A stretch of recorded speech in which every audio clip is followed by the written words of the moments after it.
আমি আপনার স্বামীর গুপ্তচর। আপনার স্বামী আমার পকেটে একটা স্পিকার দিয়েছে। আরে আরে ভাই, আমার পিৎজা নিয়ে এসেছেন? আচ্ছা, আমি তো অনলাইনে পেমেন্ট করে দিয়েছি। হ্যাঁ ম্যাম। আপনাকে ধন্যবাদ। ম্যাডাম, আমাদের কোম্পানি একটা নতুন অফার জারি করেছে। আপনাদের বাড়ির লোক সংখ্যা গণনা করা হবে আর প্রত্যেকের জন্য একটি করে জুসের বোতল দেওয়া হবে এবং সেটা ফ্রি। আপনাদের বাড়িতে কতজন লোক আছে? ভাই, আপনি এটা কি ধরনের কথা বলছেন? এই বাড়িতে আমি ছাড়া আর কি কেউ আছে? এখানে কি কাউকে দেখতে পাচ্ছেন? আরে ম্যাডাম, ভিতরে চেক করে দেখেন আপনার স্বামী বা অন্য কেউ আছে কিনা।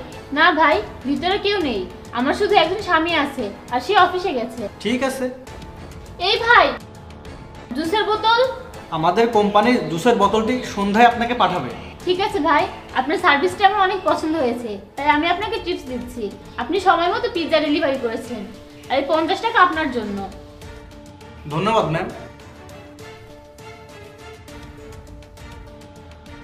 আরে আজ তো বেঁচে গেলাম।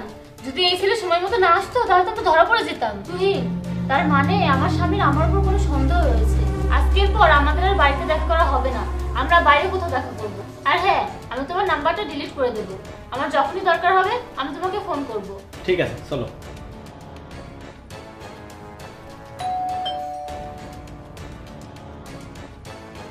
আরে তুমি চলে এসেছো? দরজা খুলতে এত সময় লাগলো যে? হ্যাঁ, আমি কাজ করছিলাম। আচ্ছা, ঘরে পুরুষের পারফিউমের গন্ধ আসছে। কেউ কি এসেছিল? না না, বাড়িতে কেউ আসেনি। ও হ্যাঁ হ্যাঁ, ডেলিভারি বয় এসেছিল। মনে হয় এটা তার শরীরের গন্ধ। ডেলিভারি বয় এসেছিল নাকি তোমার প্রেমিক এসেছিল? জাহিদ, এসব তুমি কি বলছো? আমার কোনো বয়ফ্রেন্ড নেই। তুমি তো খুব ভালো